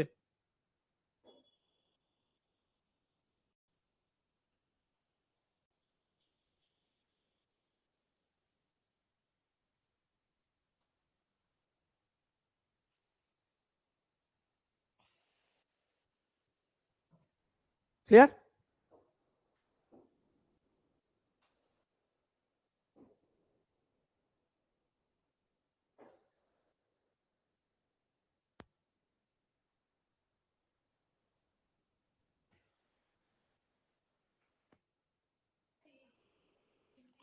এটা লখনৌ পেইন্ট। আচ্ছা, লখনৌয়ের পুরো পুরো স্টেট অফ লখনৌ যেটা রয়েছে, লখনৌটাকে পুরো তুলেছিল, মানে 4 মিনার থেকে শুরু করে যত কিছু রয়েছে, দরজা ফরবাজা সব কিছু পেইন্টিং এর থ্রু তোমার থমাস জন বার্কার তুলেছিল। একটা পুরো সিটি এঁকে দিয়েছিল। সেই সিটিটা আজ অব্দি ক্যালকাটা মিউজিয়ামে সংরক্ষিত আছে, ইনক্লুডিং কিছুদিন আগে আলিপুর জেল মিউজিয়ামে তার এক্সিবিশন গেছে, ঠিক আছে, ছবিটা গেলে দেখতে পারবে। বুঝতে পেরেছো? মানে লখনৌ সিটিটাকে তুলে ধরেছিল, তৎকালীন যে লখনৌ সিটি, তৎকালীন লখনৌ সিটিটাকে তুলে ধরেছিল। না, এই যে লখনৌ পেইন্টেড মানে সিটি অফ লখনৌকে তুলে ধরেছিল, রিলিফ অফ লখনৌ, এই যে লেখাই রয়েছে রিলিফ অফ লখনৌ। ওকে, লখনৌ সিটিকে পুরো আঁকার মাধ্যমে তুলে ধরেছে যে লখনৌ এরকম দেখতে, মানে স্টোরি ডেপিক্ট করে দেওয়া, মানে যেরকম পটচিত্রে কি করে স্টোরি বলে না, যেরকম পেজ উল্টে উল্টে উল্টে উল্টে স্টোরি দেখানো হয়, সেরকম একটা ছবির মাধ্যমে স্টোরি, যেরকম লাস্ট সাপার, তাই না, মোনালিসা, লিওনার্দো দা ভিঞ্চির মোনালিসা, সেরকম ছবি, ঠিক আছে। চলো, ওকে, মনুমেন্টস, মনুমেন্টস এর মধ্যে আমরা যখনই দেখবো প্রচুর আর্কিটেকচার, শুধুমাত্র টেম্পল নয়, টেম্পল বহু আগে হয়ে যাবে এনশিয়েন্ট টাইমে, কিন্তু ব্রিটিশ মনুমেন্টসও তো কিছু রয়েছে, যেরকম কলোজিয়াম কিছু রয়েছে, যেরকম গম্বুজ কিছু রয়েছে, যেগুলো আমরা বুঞ্চ বলি, সেই জিনিসগুলো রয়েছে, যেগুলো তোমার ইউরোপিয়ান স্টাইল অ্যান্ড ইম্পেরিয়াল পাওয়ার কিন্তু যেগুলোতে শো হয়, যেরকম রাইটার্স বিল্ডিং ইউরোপিয়ান, ঠিক আছে, যেরকম জেমস প্রিন্সেপ ঘাট, আমরা প্রিন্সেপের যে স্ট্রাকচারটা দেখেছি সেইটা, সেগুলো রয়েছে। তারপরে চার্চ, সেন্ট জনসেস চার্চ, গম্বুজ আকৃতির পিলার, সেইগুলো, ঠিক আছে, ভিক্টোরিয়া মেমোরিয়াল সেটা আছে, অনেক কিছু আছে। যেরকম the buildings built in India were influenced by the Portugal, French, Danish and Britisher. Dutch কিন্তু ভারতে ছিল, প্রথম পর্তুগিজ, তারপর ডাচ, ব্রিটিশ অনেক পরে, সবার লাস্টে এসেছিল। Okay, cathedral and arch of conception of Goa, এই যে গোয়ার যে concept, typical Portuguese Gothic style, Gothic বলা হতো, ক্যাথলিক নয় কিন্তু, পর্তুগিজদের যে ধর্মমত সেটা কিন্তু গথিক স্টাইল বলা হতো। ওকে, পর্তুগিজদের যে ধর্মমতের স্টাইল সেটা গথিক স্টাইল বলা হতো, যেটা কিন্তু গোয়াতে পুরো দেখা যায়। Okay, and build fort of Castella de Aguada near Mumbai, Goa এবং মুম্বাইয়ের জাংশনে কিন্তু এই ফোর্টটা রয়েছে। ক্লিয়ার? কি fort of Castella de Aguada near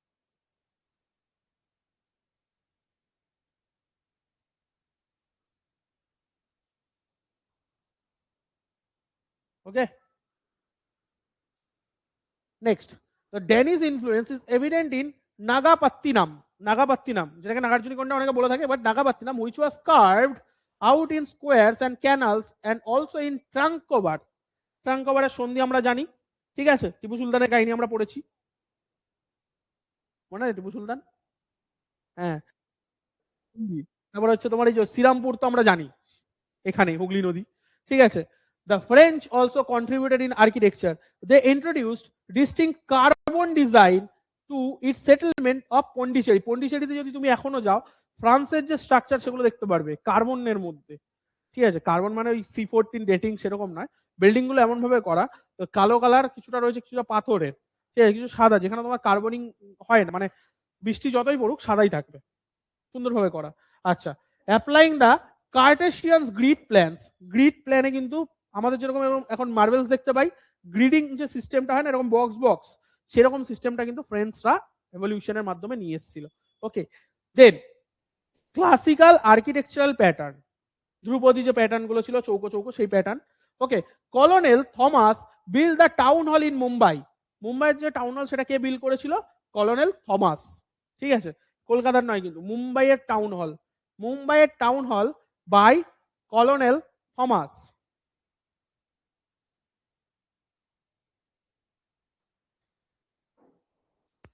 মুম্বাইয়ের town hall by Colonel Thomas. Okay, then যদি আমরা চলে আসি Victoria Terminus, Victoria Terminus was designed by Frederick William Stevens, Frederick William স্টিভেন্সের দ্বারা কিন্তু ডিজাইন করা হচ্ছে Victoria Terminus. Okay, other important monument like India Gate was build to commemorate the sacrifice of Indian soldier in first world war. যে India Gate আমরা মুম্বাইতে দেখি, সেটা কিন্তু ফার্স্ট ওয়ার্ল্ড ওয়ারে যেসব ইন্ডিয়ান সৈন্যরা গেছিল তাদের যে শহীদ হয়ে গিয়েছিল তাদের উদ্দেশ্যে কিন্তু ইন্ডিয়া গেট তৈরি হয়েছে, ঠিক আছে, India Gate build by British. Okay,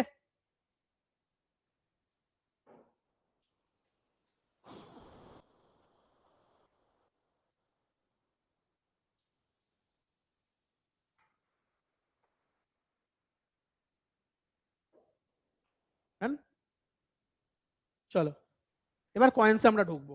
coins কিন্তু আমাদের প্রাইমারি প্লাস সেকেন্ডারি দুটোই সোর্স হিস্ট্রি। কেন? কারণ আমরা ইন্দো গ্রিক যদি কিং ধরি, তাদের কিন্তু আমাদের সোর্স কি? কয়েন্স। প্রাইমারি সোর্স হয়ে যাবে আমাদের কয়েন্স। যখনই আমরা একটু চলে আসবো কুষাণের দিকে, তখন আমাদের কিন্তু এটা হয়ে যাবে প্রাইমারি। আবার যখন নিচের দিকে আসবে ব্রিটিশ টাইমে, সেটা সেকেন্ডারি হয়ে যাবে, ঠিক আছে। Coins both primary plus secondary source. কেন? Coins are big source of information of the historians. For studying coins we could infer about economy society. Okay, economical আমার ওখানকার জানার দরকার। এবং এই যে কয়েন্সের যে পড়ার অভিজ্ঞতা, ঠিক আছে, কয়েন্স নিয়ে যে আমরা স্টাডি করি সেটাকে কি বলা হয়?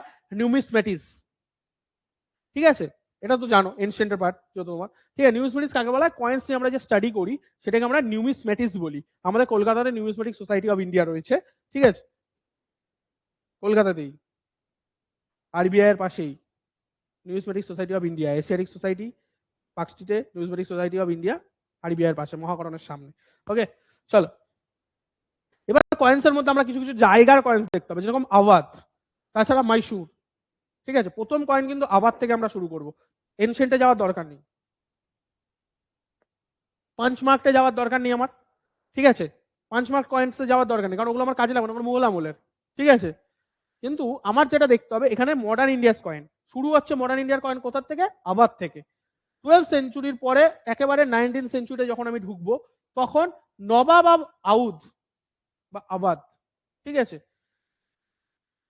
গাজিউদ্দিন ইস্যুড কয়েন্স, টু ফিসেস, মাথা রাখতে হবে, মুখ, কয়েন্সের যে মুখ, দুটো মাছ in front of each other, মানে একটা যদি এদিকে আসে একটা এদিকে, একটা মাছ এদিক থেকে একটা মাছ এদিক থেকে, দুটো মাছের মুখ এরকম, ঠিক আছে, সেটা কিন্তু আবাদের কয়েন্স।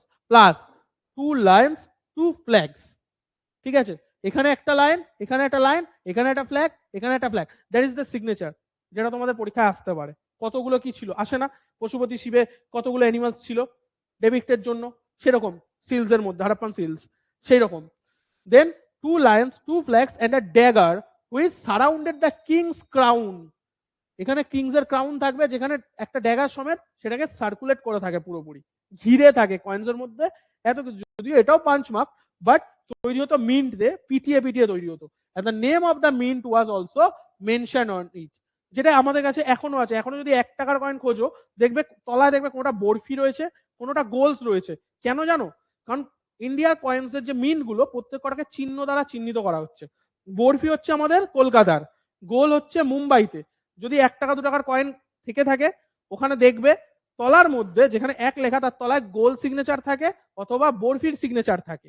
ঠিক আছে, একটুখানি দেখবে সেইগুলো কিন্তু মিন্ট, কোন মিন্ট থেকে তৈরি হচ্ছে তাহলে তুমি বুঝতে পারবে।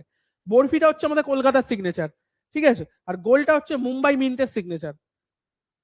কয়েন্সের মধ্যে পেয়ে যাবে এগুলো, ঠিক আছে।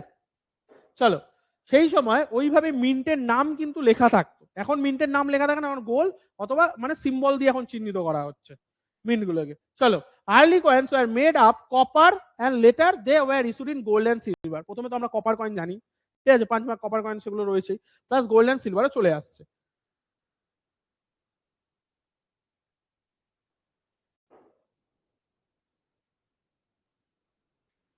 ক্লিয়ার? চলো, এরপর আমরা দেখবো এটা Mysore coin. Coin issued by Hyder Ali in 1761। 1761 সালে হায়দার আলী কিন্তু তোমার কয়েন স্টার্টিং করছে। Were known as pagoda. কয়েনের নাম কি? প্যাগোডা। কয়েনের নাম কি? প্যাগোডা। হায়দার আলী কি কয়েন হিসেবে স্টার্ট করছে? নাম হচ্ছে প্যাগোডা।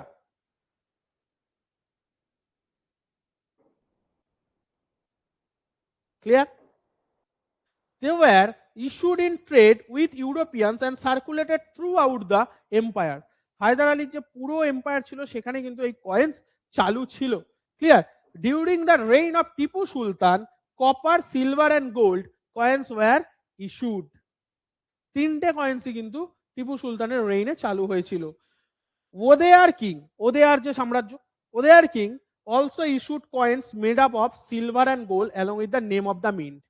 পরের দিকে মিন্টের নাম আসছে, প্রথম দিকে কিন্তু মিন্টের নাম ছিল না, কারণ তখন একটাই তো মিন্ট।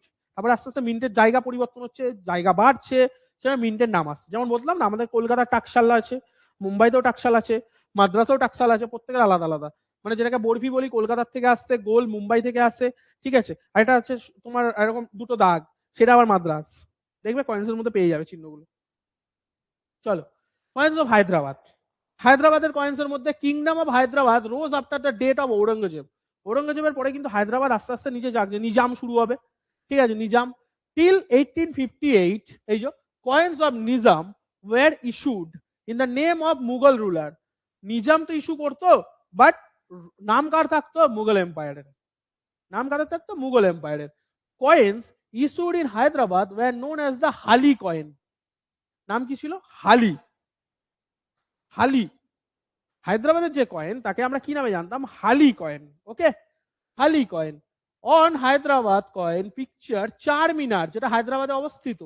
চার Minar are surrounded by kings name in Persian language. হায়দ্রাবাদের যে কয়েনগুলো হতো সেগুলো পার্সিয়ান ল্যাঙ্গুয়েজে লেখা থাকতো, মানে কালিমা যাকে বলি আমরা, ঠিক আছে, সেই জিনিসটা was drawn and the other side it was value printed, মানে 1 টাকা 2 টাকা যাই হোক সেটা। তখন তো আর 1 টাকা 2 টাকা মানে অনেক টাকা, তখন 0 পয়সা 2 পয়সা এরকম ভাবে থাকতো, আদলা এরকম লেখা থাকতো। ওকে, চলো, এরপরে আমরা এবার একটু ফরেনার কয়েন্সে চলে আসবো, যেটা হচ্ছে coins of Portuguese. Coins of পর্তুগিজের কাহিনীতে আমরা চলে আসবো।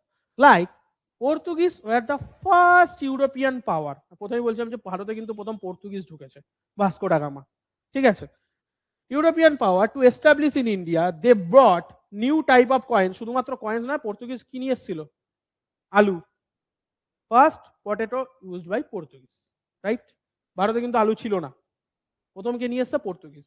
Clear? Okay. They brought new type of system in Goa. গোয়াতেই ক্যাপিটাল তারা তৈরি করেছিল, তো গোয়াতেই, তার জন্য তাদের লড়তে হয়েছিল।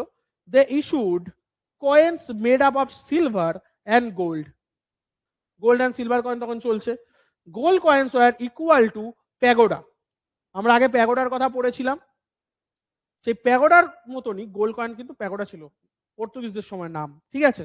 ওকে, ইন টার্মস অফ ওয়েট, ওজন, shape and values, they were known as the cruzado and malenset. Gold কয়েনটারই দুটো ভাগ ছিল ওয়েটের হিসেবে, যেটার বেশি সেটার নাম ছিল ক্রুজাডো, অ্যান্ড যার ওজন কম ছিল তার নাম ছিল ম্যালেনসেট। ওকে, ম্যালেনসেট। ওকে, যার ওজন বেশি ক্রুজাডো, যার ওজন কম ম্যালেনসেট, সব gold coin. Okay okay, Portuguese issued other coins such as Maio Manuel, Maya Espara and Espara. এগুলো হচ্ছে silver and bronze. Okay, made up of silver. এসপারাটা হচ্ছে ব্রোঞ্জেও পাওয়া যেত, ঠিক আছে, ব্রোঞ্জেও পাওয়া যেত।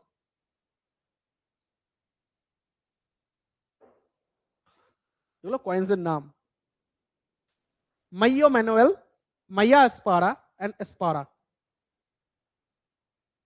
Terms Portuguese language. ওকে, ঠিক আছে,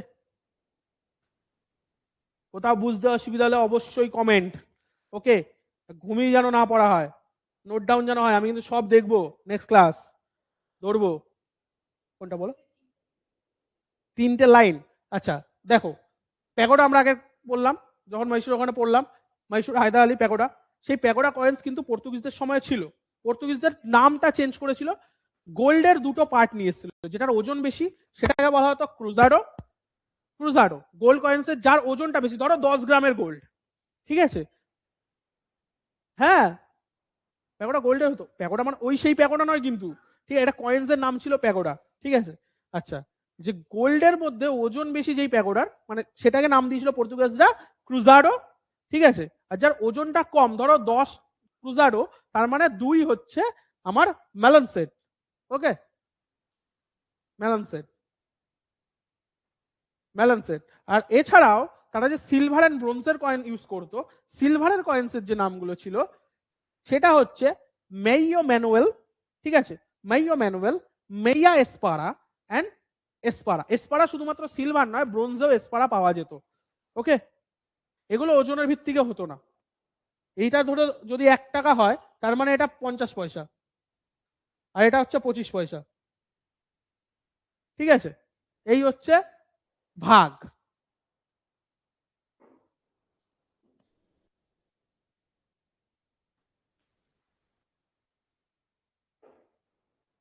হয়েছে, ডান।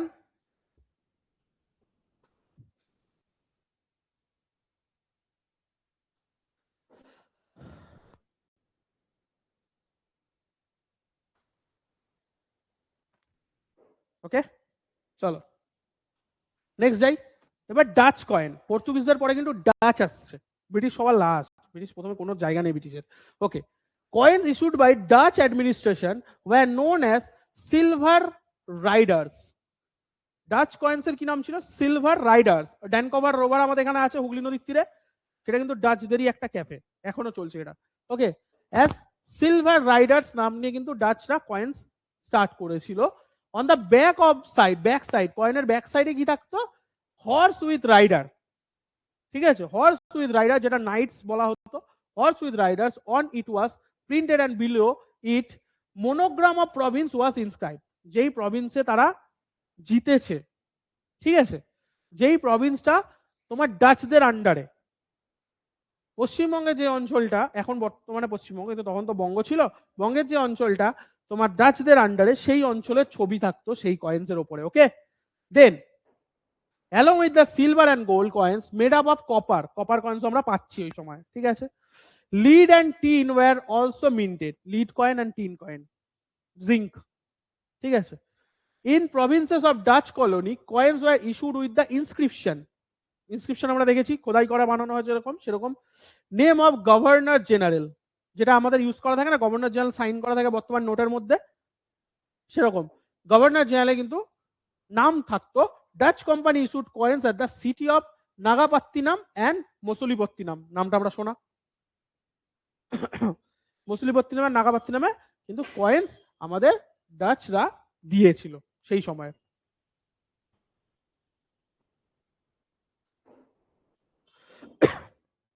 এরপরে আসবে আমার কয়েন্স অফ ফ্রেঞ্চ, ফ্রান্স নয়, French. Okay okay, under the French 3 types of silver coins, not gold but silver. Coins were issued, namely, নামগুলো লিখে রাখবে, phenon, double phenon and half phenon. Phenon, double phenon and half phenon. Silver coins. Phenon, double phenon and half phenon.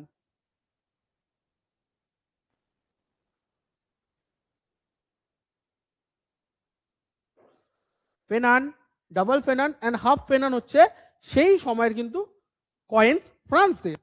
Some bronze coins were issued with the inscription of Mughal emblem, France, but তারা কিন্তু leader মানতো মুঘলদের, ব্রিটিশদের মতো নয়। তো তাদের emblem নিয়ে কিছু ব্রোঞ্জ কয়েন্সও কিন্তু তারা তৈরি করেছিল, যেগুলোর নাম কি দিয়েছিল রুপি, যেই নামটা আজও আমরা ইউজ করি। আমার রুপি নাম কোথা থেকে এসছে? ফ্রান্সের কাছ থেকে। আমরা এখন যেটা বলি না রুপি, সেই নামটা কিন্তু ফ্রান্সেরই দেওয়া। বোঝা গেল? মনে থাকবে? Okay okay. On which the year and the name of Mughal ruler was also inscribed. কোন সময় তৈরি হচ্ছে, মুঘল রুলারের কখন সময় সেটা লেখা থাকতো।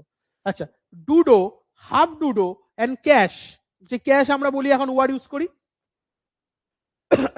ওকে, French were copper coins issued by the company, French East India company. Okay, যেমন British East India company, Dutch East India company আর ফ্রেঞ্চ ইস্ট ইন্ডিয়া কোম্পানি আছে। Clear? Doudou, half doudou, cash, এই তিনটে নাম ছিল। ওকে, চলো লাস্ট কয়েন্স অফ ব্রিটিশ। এরপরে আমরা ওভারভিউতে ঢুকে যাবো, যেগুলো আমরা নেক্সট ক্লাসে করব। চলো দাঁড়াও, দেখো কোনটা? আচ্ছা, রুপি যেটা বলছিলাম, আমাদের যে কপার কয়েন্স তৈরি করে, মানে ব্রোঞ্জ কয়েন্স যেটা তৈরি করছে, ব্রোঞ্জ কয়েন্সের নাম কিন্তু ফ্রান্সে রাখছে রুপি, রুপি। ঠিক আছে, এবং তার মধ্যে কি কি থাকছে না, যেই বছর তৈরি হচ্ছে কয়েন্সটা সেই বছরের ডেট, যেরকম এখন থাকে না 1981, 2003 কয়েন্সটা যখন তৈরি হয় নাম, হ্যাঁ যে বছর ইস্যু হচ্ছে সেটা, আর মুঘল এম্পায়ারের ছবি। এখন যেরকম থাকে না ওই কোণার্কের ছবি, ঠিক আছে, সেরকম হাম্পির ছবি, সেরকম নয়, মুঘল এম্পায়ারের ছবি থাকছে। ওকে,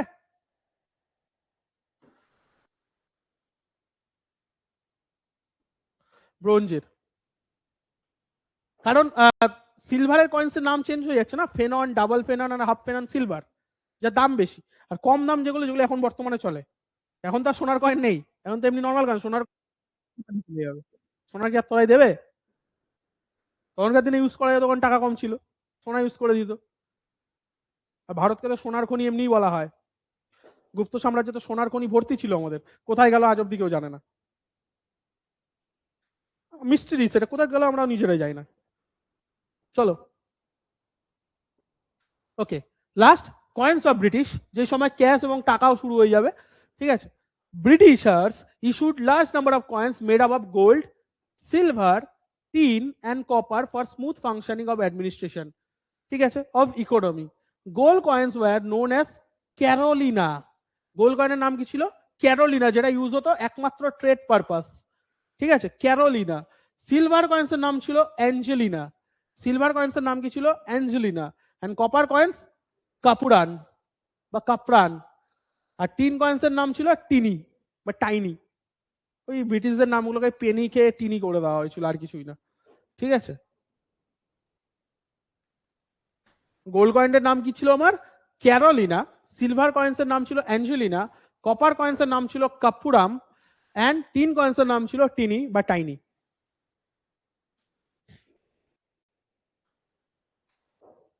clear? Okay, in the year 1835 coin legislation was passed. এইবার তৈরি হবে সরকারের হাতে চলে যাও। various clause inserted regarding minting of coins and their values. দাম কমিয়ে দেওয়া, বাড়িয়ে দেওয়া, সেই জিনিসগুলো একটাই নির্ধারণ মূল্য করে দেওয়া, সেই জিনিসগুলো এখানে আমরা জানতে পারি। ওকে,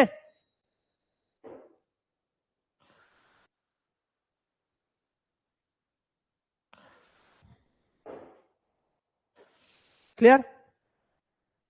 চলো, আমাদের এখানে সিক্সথের যে প্রথম সোর্স গুলো, সেভেন্থ ইউনিটের মডার্ন ইন্ডিয়ার, সেগুলো কমপ্লিট হলো সবে। এরপরে আমরা যেগুলো দেখবো নেক্সট ক্লাস থেকে, সেগুলোর overview. Rise of British India, যেরকম তিনটে রাইভালরি আমরা দেখবো, English, Dutch and French rivalry, unit 7। Clear? কি কি দেখবো? যখন আমার অ্যারাইভেলস অফ ইউরোপিয়ানস, যার মধ্যে কে কে থাকবে? ভাস্কো ডা গামা 1498, 92 হবে, ঠিক আছে, ঠিক আছে, 98 আমার ধরা হয়, 92 হবে।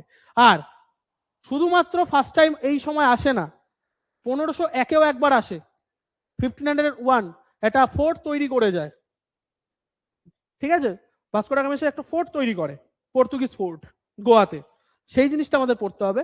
প্রথম কোথায় রিচ করে? কালিকট বন্দর, আমরা জানি, কোচিন। আচ্ছা, ফেমাস স্পাইসেস এর জন্য ছিল, সিল্ক অ্যান্ড কটনের জন্য আমরা ফেমাস। যে লিডার ছিল আমাদের, তারা কে কে ছিল? Portuguese, Dutch, English and French. Clear? এই জিনিসগুলো আমরা নেক্সট ক্লাস। কিন্তু এর সাথে আমরা আর কি কি দেখব? English east India company, note down করে নাও, ছোট ছোট জিনিসগুলো দিচ্ছি পার্টে পার্টে, এগুলো বড় আসবে নেক্সট ক্লাস থেকে। কিরকম? ফাউন্ডেড হচ্ছে 1600-তে ইস্ট ইন্ডিয়া কোম্পানি ভারতে। ফার্স্ট ফ্যাক্টরি কোথায় হচ্ছে? সুরাট, 1613। ফার্স্ট ফ্যাক্টরি যেটা ইস্ট ইন্ডিয়া কোম্পানি ফ্যাক্টরি 1613-তে সুরাটে হচ্ছে। কোথার থেকে পারমিশন পেয়েছিল? জাহাঙ্গীরের কাছ থেকে, ঠিক আছে। মেজর সেন্টার্স কোনটা ছিল? মাদ্রাস, বোম্বে, ক্যালকাটা, যেটাকে আমরা প্রেসিডেন্সি বলি, প্রেসিডেন্সি বলি, ক্লিয়ার?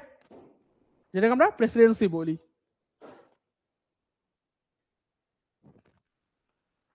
ওকে,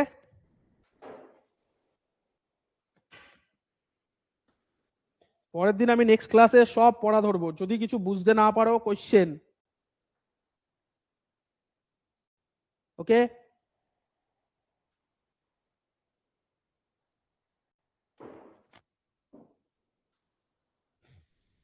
চলো। ইস্ট ইন্ডিয়ার পরে এবার আসবো Dutch East India company, Dutch, নেদারল্যান্ডেরও কিন্তু আমার এখানে ছিল। কত সাল? ফাউন্ডেড 1602। ফার্স্ট যখন ডাচ তৈরি হলো, দেখো আগে পর্তুগিজ এসছে, ডাচ এসছে, ফ্রান্সও এসছে, বাট তারা কিন্তু কেউ ফোর্ট তৈরি করেনি। ফোর্ট ফার্স্ট টাইম তৈরি করছে কে? ব্রিটিশ। ক্লিয়ার? আচ্ছা, মেন ফোকাস কি ছিল? Spice trade. কখনোই কিন্তু সাম্রাজ্য বিস্তারের ভঙ্গিতে আসেনি ফ্রান্স। ওকে, এই ডাচ। চলো, সেন্টার্স কোনটা ছিল? মাসলিপত্তিনাম অ্যান্ড পুলিকাট, যেটাকে পলিকাটও আমরা বলি। ওকে, ফোকাস কিসের ওপর ছিল? ডাচ কিন্তু বেশিরভাগ চলে গেছিল ইন্দোনেশিয়ার দিকে, ভারতের থেকে বেশি ওরা ইন্দোনেশিয়াতে নিজেদের অস্তিত্ব বজায় রেখেছিল। ইন্দোনেশিয়া ভারতের পরে কিন্তু স্বাধীনতা লাভ করে, জানা এটা? ইন্দোনেশিয়া কিন্তু ভারতের পরে স্বাধীনতা লাভ করে, ইন্দোনেশিয়া, কম্বোডিয়া, তাইওয়ান সব পরে।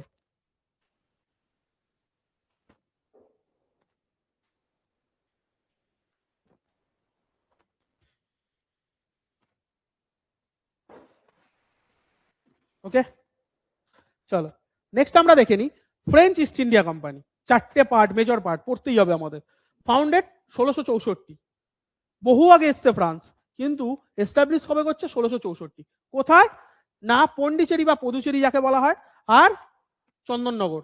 আচ্ছা, বানান এটা, হ্যাঁ, চন্দননগরের বানান,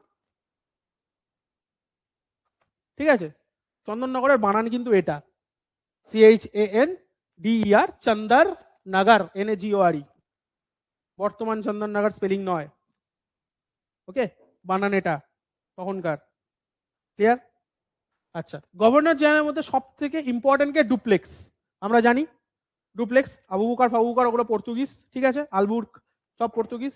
আচ্ছা, সাউথ ইন্ডিয়াতে যেটা ব্রিটিশরাও দখল করতে সময় লেগেছিল, কিন্তু রাইভালরি করে গেছিল ফ্রান্স ব্রিটিশের সাথে। সাউথ ইন্ডিয়া কে নেবে? ঠিক আছে, ব্রিটিশদেরও পেতে অনেক সময় লেগেছে সাউথ ইন্ডিয়া, মারাঠা, তারপর বিজয়নগর, তারপর তোমার বিজয়নগর, সমস্ত কিন্তু ব্রিটিশরা অনেক পরে পেয়েছে সেই জিনিসগুলো।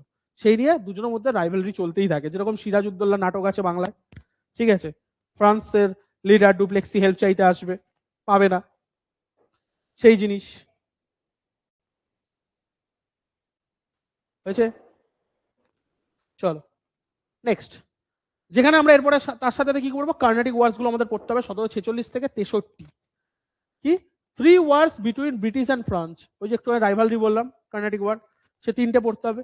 France captured Madras temporarily, but ultimate defeat হয় France and treaty of Paris sign করতে বাধ্য হয় 1763, লাস্ট। এইভাবে আমার শেষ হবে কার্নেটিক ওয়ার। এগুলো সব বড় আসবে, জাস্ট ওভারভিউ নেক্সট ক্লাসের, ঠিক আছে। চ্যাপ্টার 7-এ কি কি আছে জাস্ট ওভারভিউ দিচ্ছি আমি এখন, এতক্ষণ সোর্স পড়িয়েছি, তার মানে এগুলো কত বড় বড় আসবে বুঝে নাও, পড়তে হবে, ক্যাচ আপ করতে হবে। চলো, ব্যাটল অফ পলাশি আমরা পড়বো এই চ্যাপ্টারই, unit 7-এ।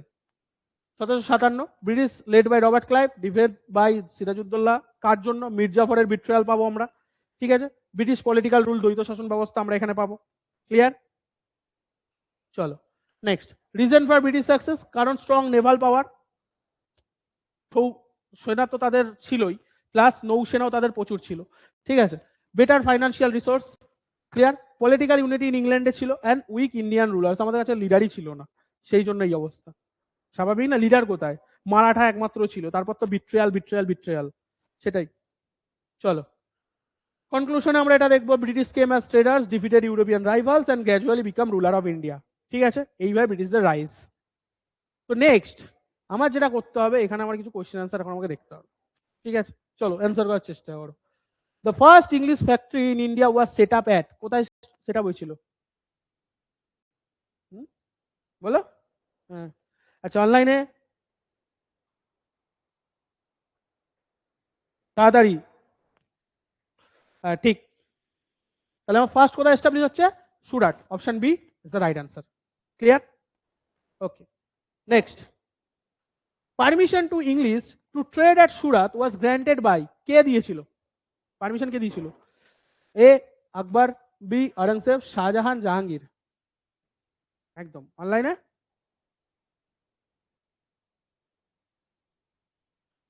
Right, option D is the right answer. তাহলে আমার জাহাঙ্গীর। ক্লিয়ার? চলো next. The Dutch East India company was formed in 1602, 1605, 1613 and 1664। কত? অনলাইনে বলো। লিখেছিলে? একটু আগে দেখাচ্ছিলাম তো, স্লাইডে ছিল। কত? ঠিক অনলাইনে, ঠিক অপশন এ রাইট, 1602, ঠিক। চলো। The main focus of the Dutch in India was, ডাচদের মেন ফোকাস কি ছিল ইন্ডিয়াতে? Political expansion, land revenue, spice trade, military conquest. Easy. অনলাইনে বলো। ঠিক, spice trade, option C is the right answer. Clear? চলো। The most prominent French governor in India was Warren Hastings, Robert Clive, Dupleix, Cornwallis। Omit করো, option omit করো, option omit করলে answer বেরিয়ে যাবে। Omit করো, ব্রিটিশ গুলোকে omit করো। হ্যাঁ, Warren Hastings British, Robert Clive British, Cornwallis British, বাচ্চাকে ডুপ্লেক্স, তাই তো? ঠিক, একদম ঠিক। চলো omit. The Carnatic Wars were fought between British versus Portuguese, British and French, Dutch and French, British and Marathas। কোনটা? কর্নাটিক ওয়ার্স কাদের মধ্যে হয়েছিল? সাউথ ইন্ডিয়া নিয়ে লড়ার জন্য। অনলাইনে কর্নাটিক ওয়ার একটু আগে বললাম না, পড়বো 63 অব্দি। লাস্ট চুক্তি হলো প্যারিসের চুক্তির মারফত শেষ হলো। কাদের মধ্যে? প্যারিস মানে কোন দেশ? আর টাচ, হ্যাঁ, তাহলে ব্রিটিশ আর ফ্রেঞ্চ। আমার option B is the right answer. That is way to correct your answer. Okay, হ্যাঁ ঠিক ঠিক ঠিক, অপশন বি। ওকে চলো next. The British leader at Plassey was, option Lord Dalhousie, Dupleix, Cornwallis, Robert Clive. Omit করো, Clive, Robert Clive is the right answer. ঠিক। Okay, তো আমাদের class আজকে এখানে এন্ড হবে উইথ চ্যাপ্টার 7। আমাদের ওভারভিউ কমপ্লিট অ্যান্ড সোর্সেস কিন্তু কমপ্লিট। ওকে, যারা আমাদের সাথে রয়েছো, অনলাইনে ক্লাস করছো, তাদেরকে বলার চালিয়ে যাও। আমাদের জিআরএফ আসবেই, আমাদের টার্গেট জিআরএফ। সহজ কথা, আমরা জিআরএফটা নিয়ে আসবো। নেট তো আসবেই, আমাকে এইটা টার্গেট রাখতে হবে। কত টার্গেট আমার? ক্লাসের শুরুতেই প্রথম দিন যখন আমি ক্লাস নিই, আমি বলেছিলাম 202। 101টা কোয়েশ্চেন আমার ঠিক করতে হবে। 150টা কোয়েশ্চেন থাকে, পেপার 1 আর পেপার 2 মিলিয়ে আমাকে 101টা ঠিক করতে হবে। আর আমি চোখ কান বন্ধ করে যা হবে দেখে নেবো, 101টা আমাকে পারফেক্টলি ঠিক করতে হবে। তারপরে যদি বেশি নাম্বার আসে, আমি এআইআর নিয়ে বেরোবো। ওকে, এন্ড বেরোবই। ওকে চলো। আর যারা জয়েন করতে চাও তারা অবশ্যই জয়েন করতে পারো, নিচে দেওয়া রয়েছে নাম্বার। বর্তমানে আমরা দমদম থেকে ক্লাস করছি, তো শীঘ্রই জয়েন করো। তোমার সাথে দেখা হবে নেক্সট ক্লাস। ওভারভিউ দিয়ে দিলাম। নেক্সট ক্লাসে কিন্তু অবশ্যই আমরা ব্রিটিশের মধ্যে ঢুকে যাব। চলো, থ্যাংক ইউ সকলকে, দেখা হবে নেক্সট ক্লাস। ওকে। যদি কোনো ডাউট থাকে অবশ্যই কমেন্ট করে জানাবে, ঠিক আছে? গ্রুপ রয়েছে সেখানে দেবে, যদি কিছু মনে হয় কিছু লাগবে আমি প্রোভাইড করে দেবো। ওকে, কোনো ডাউট থাকলে বলো, তারপর ক্লাস এন্ড করব। বলো, ডাউট আছে তোমার শ্রেয়সী কোনো? ওকে, অনলাইনে ডাউট আছে?